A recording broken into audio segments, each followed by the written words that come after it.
Chapter 17. The Black Cat and the Brethren. Who was glad to see the prince if it was not Lady Rosalind? The white roses of her cheeks turned to red roses in a moment, and then back to white again. They were so alarmed at the change. So the two went to the gardens together and talked about a number of things. But at last the prince told her that before 3 days were over, all would be well, for all would be over with him. For either he would have brought his brothers back sound and well to Falkenstein, or he would not survive his dishonor. "It is no more than right," he said, "for had I gone first, neither of them would have been sent to meet the monster after I had fallen. And I should have fallen, dear Rosalind, if I had faced the fire drake before I knew you." Then she asked him why, and what good she had done him. He told her all the story, and how, before he fell in love with her, he didn't believe in fairies, or fire drakes, or caps of darkness, or anything nice or impossible, but only in a horrid useless facts, chemistry, geology, and arithmetic, and mathematics, and even political economy. And the fire drake would have made a mouthful of him. Then. So she was delighted when she heard this, almost as much delighted as she was afraid that he might fail in the most difficult adventure. For it was one thing to egg on a remora to kill a fire drake, and quite another to find a princes if they were alive, or restore them to health if they were dead. But the prince said he had a plan, and he stayed that night at the ambassador's. The next morning he rose very early, before anyone else was up, that he might not have to say good-bye to Lady Rosalind. Then he flew in a moment to the lonely old castle where nobody went for fear of ghosts, ever since the court retired to Falkenstein. How still it was, and how deserted, not a sign of life, yet the prince was looking everywhere for some living thing.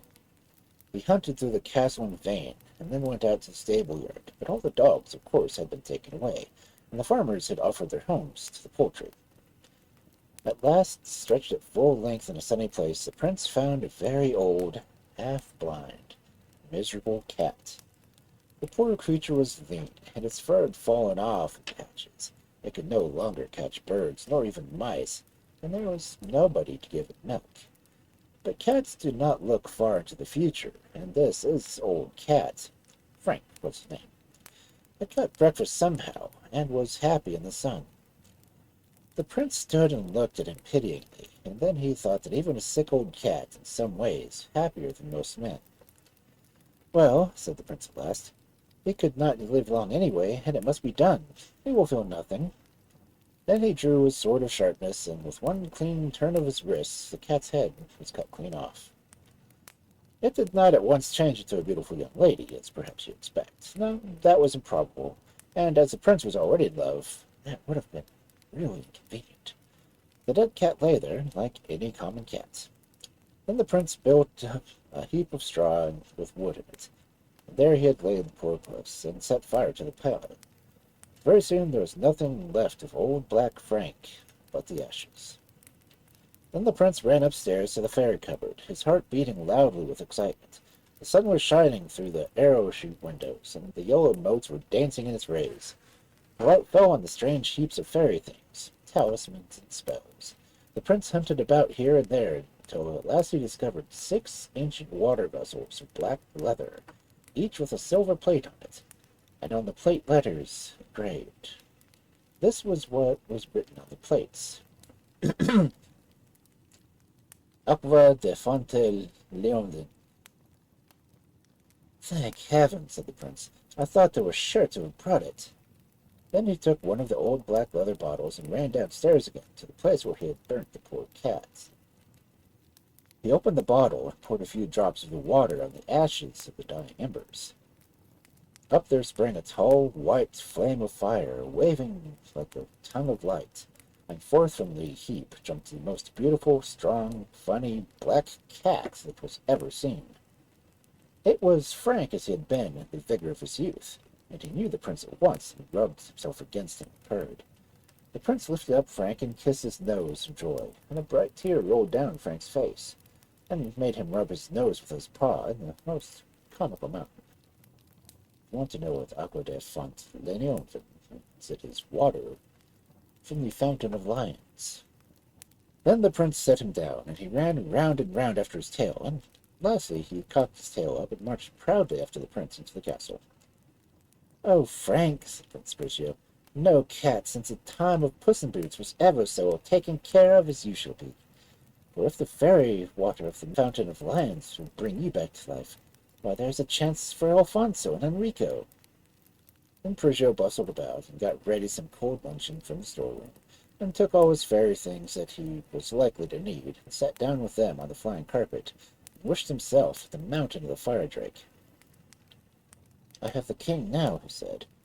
"For if I can't find the ashes of my brothers, by Jove, I'll—" You know what he meant if he could not find his brothers? Every child, please guess. Off he flew. There he was in a second, just beside poor Alfonso's guardian engine. Then Prigio, seeing a little heap of grey ashes beside the engine, watered them with the fairy water, and up jumped Alfonso, as jolly as ever, his sword in his hand. "Hello, Prigio!" he cried. "Are you come after the monster too? I've been asleep, but I had a kind of a dream that he beat me. But the pair of us will tackle him. How is Melinda?" "Prettier than ever," said Prigio, "but anxious about you. However, the fire drake's dead and done for, so never mind him. But I left Enrico somewhere about. Just you sit down and wait a minute, till I fetch him." The prince said this because he did not wish Alfonso to know that he and Enrico had not quite the best of it in the affair with the monster. "All right, old fellow," said Alfonso, "but have you any luncheon with you? Never was I so hungry in my life." Prince Prigio had thought of this, so that's why he brought some cold sausage, to which Alfonso was rather partial, and some bread, with which the younger prince expressed himself satisfied. Then Prigio went up the hill some, first warning Alfonso did not sit on his carpet, for fear of accidents like that which had happened to Bentley. In a hollow of a hill, sure enough, there was the sword of Enrico, the diamonds in the hilt gleaming in the sun, and there was a little heap of grey ashes. The prince poured a few drops from the water of the Fountain of Lions on top, and up, of course, jumped Enrico, just as Alfonso had done. "You sleepy old chap, are you, Enrico?" said the prince. "Well, come on, Alfonso will have finished the grub unless we look smart." So they came, time to get their share of what was going on. Then they drank the Gamora's good health when Prigio told them about the fight. But neither of them had ever knew that they had been dead and done for, because Prigio invented a story that the mountain was enchanted, and that as long as the fire drake lived, everyone who came there fell asleep. He did tell them about the flying carpet, however, which of course did not much surprise them, because they had read about it in the Arabian Nights and other historical works. "And now I'll show you fun," said Prigio. He asked them both to take their seats on the carpet, and wished them to be in the valley of the Remora. There they were in a moment, among the old knights of whom, if you remember, the Remora had frozen to stone.